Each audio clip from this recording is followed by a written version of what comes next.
360 درجه اصلا معنیش چیه؟ انسانی که بتونه تمام ابعاد فردیتش رو به عرصه ظهور برسونه. و این اصلا چه اهمیتی داره؟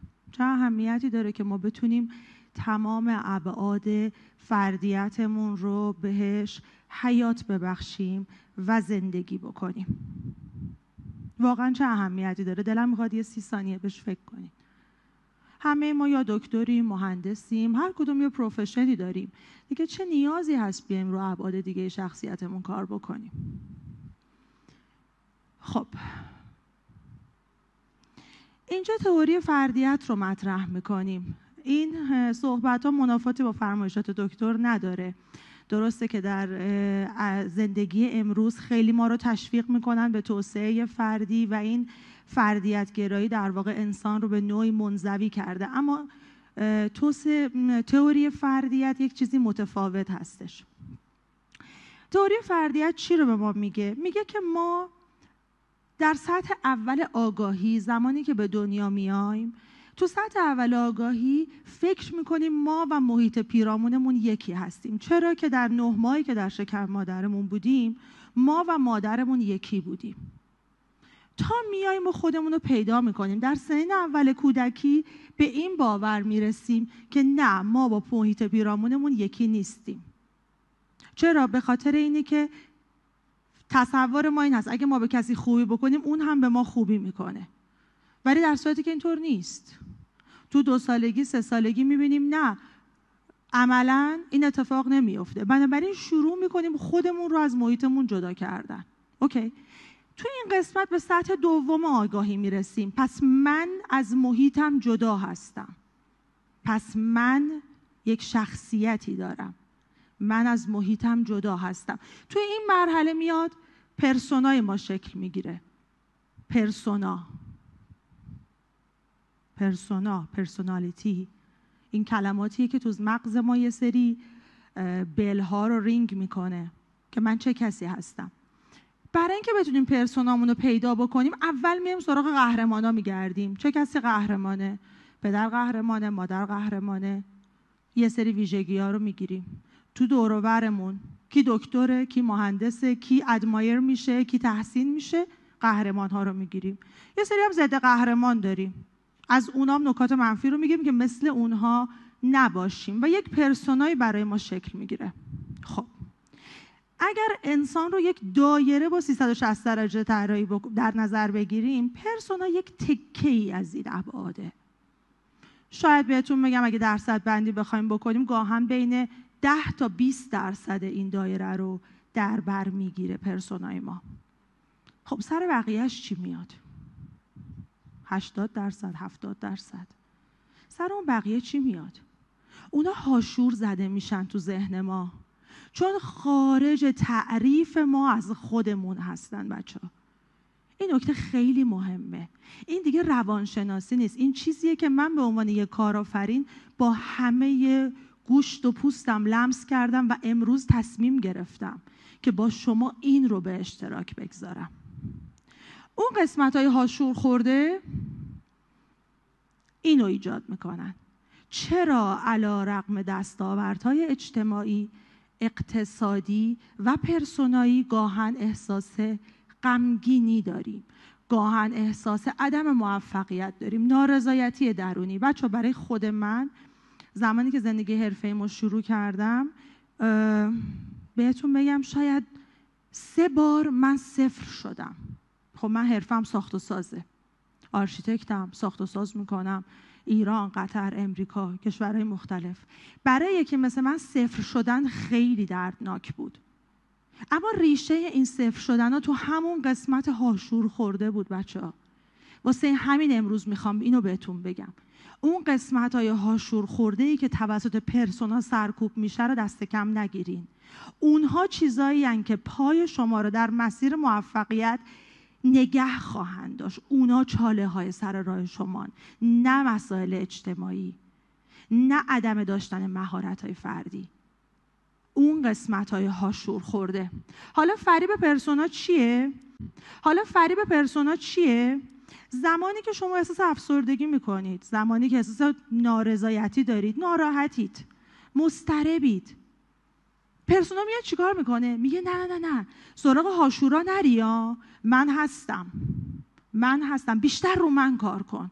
اگه من یه آرشیتکتم برمیگردم میگم خب الان 4 تا برج داری طراحی میکنی، باید بشه 10 تا. پرسونا اینجوری منو فریب میده. اگه پزشکم میگم اوکی الان تو تخصص گرفتی، باید فوق تخصص بگیری، حالا این فوق تخصص گرفتی، حالا برو بعدی. این فریب پرسوناست. میخواد به من بگه هر چقدر تو بیشتر منو پررنگ کنی خوشحال‌تر خواهی بود. بنابراین بچه‌ها فریب پرسونا رو نخوری. حالا در تقابل با پرسونا ما چه ایده‌ای رو مطرح میکنیم؟ این هم یه سوال خوبیه. چرا به اهداف پرسونا نمیرسیم، یا اگر میرسیم به شادی درونی نمیرسیم؟ حالا اینم راجبش صحبت میکنیم. در تقابل با پرسونا ما بیاییم مسئله سلف یا من حقیقی رو مطرح میکنیم. سلف یا من حقیقی خیلی نکته مهمیه. دوست داریم بدونین سلف کجای وجود ما وجود داره در زندگی روزمره؟ اصلا چه چیزی مبین وجود سلفه؟ اصلا من اینجا وایسیدم چطور میتونم بگم سلف وجود داره؟ خیلی راحته. نجوای درونی تمام ما، اون صدایی که توی مغز ما با ما صحبت میکنه، اون صدای سلفه. بنابراین سلف وجود داره، چون صداش رو مدام داریم میشنویم، تو خواب، تو بیداری، موقع ورزش کردن. و جالبه بدونید یکی از علتهایی که همه ما دنبال دیسترکشن و پرتی حواس هستیم اینه که نمیخوایم صدای سلفمون رو بشنویم. صدای سلفمون به ما یادآوری میکنه که چه کمبودهایی در زندگی داریم. نکته مهمیه بچه‌ها. نجوای سلف رو بشنویم. پس چی شد؟ ما اولین چیزی که رشد میدیم پرسونامون هست، در سطح دوم آگاهی. پرسونا چه کار میکنه؟ میاد سلف رو سرکوب میکنه. یعنی انسان 360 درجه رو میکنه انسان 20 درجه. بقیه قسمت ها رو هاشور میزنه. قسمت های هاشور خورده یه تایمی ساکتن، بعد بلند میشن، علیه پرسونا قیام میکنن. چند تا دکتر، مهندس و آدمای موفق رو میشناسین که در نیمه دوم عمر تمام دستاورداشون رو از بین بردن. یه جورایی انگار اصلا خود تخریبی انجام دادن، همون خودی رو که ساختن رو خودشون با دست خودشون خراب کردن. من خیلی دیدم بچه ها. بنابراین از همه کسایی که اینجا هستن یا نیمه دوم زندگیشون آغاز شده از نظر عددی، یا در آستانه ورود به نیمه دوم عمرمون هستیم، میخوام بهتون بگم نیمه دوم عمرتون رو اینطور آغاز بکنید. نیمه اول رسیدگی به پرسونا بود. چه کسی میخوایم بشویم، چه حرفه‌ای رو میخوایم یاد بگیریم، چقدر میخوایم موفق بشیم. نیمه دوم وقت پرداختن به سلفه. نیمه دوم وقت پرداختن به سلفه. کی شروع میشه نیمه دوم؟ برای که تو 20 سالگی، برای که تو 30 سالگی، برای که تا آخر عمر اتفاق نمیفته. به خاطر اینه که شما زمانی نیمه دوم عمرتون شروع میشه که متوجه بشید عوامل بیرونی موجب شادی درونی نمیشود. این لحظه آغاز نیمه دوم زندگیه. و در نیمه دوم زندگی سعی کنید سلفتون رو پیدا کنید، با سلفتون آشتی بکنید که بتوانید پرسونایی که براش زحمت کشیدید سالها رو حفظ بکنید. در غیر این صورت ابعاد سرکوب شده سلفتون تمام دستاوردهای پرسونای شما رو از بین خواهد برد. حالا صدای سلف رو چجوری بشنویم؟ آره صدا داره با ما حرف میزنه. چجوری صدای سلف رو بشنویم بچه؟ به راحتی. آقای ناپولی هیل یک کتابی داره که احتمالاً خیلی‌ها خونده باشن. تو این کتاب اومده با 100 نفر از موفق ترین افراد دوران خودش مصاحبه کرده. واقعاً داکیومنتری ارزشمندیه بچه‌ها.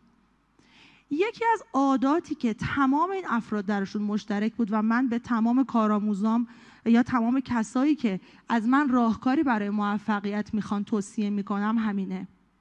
تمام این افراد روزی 1 ساعت پیاده روی میکردند بدون اینی که هیچ عاملی اونها رو دیسترکت بکنه.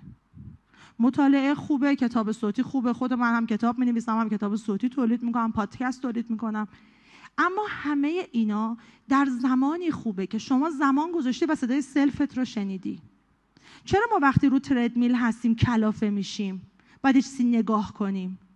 بلکه نمیخوایم صدای سلفمون رو بشنویم.